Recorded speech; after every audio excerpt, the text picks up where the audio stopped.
Қайырлы күн достар. Бүгін сіздерге талқаннан оп-оңай жасалатын жиынтың көрсететін боламын. Менімен бірге болып, видеоны соңына дейін қараңыздар. Достарыңызға таратып, лайк басып, арнама тіркеліп қойыңыздар. Ең алдымен бізге талқан қажет болады. Талқанды алып, кез келген талқан бола береді. Бидайдың, күріштің және де нанның да талқанынан жасауға болады. Ол үшін бізге талқанның үстіне азғарақ сгущенканы қосамыз. Сгущенка қатты маңызды емес, оның орнына сіздер қантты қоссаңыздар да болады. Сосын ерітілген сары майды қосамыз.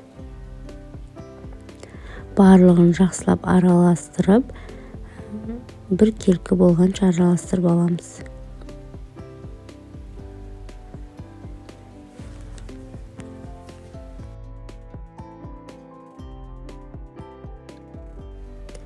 Ал енді сосын қалғанын қолмен араластырамыз.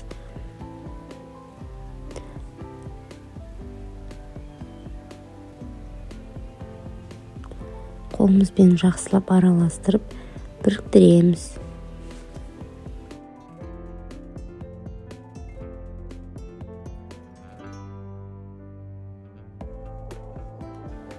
Барлығын қолымызбен жақсылап біріктіріп, сосын формаға келтіреміз. Өздеріңіздің қалауларыңыз бойынша дөңгелек, сопақша етіп формаға келтірсеңіздер болады.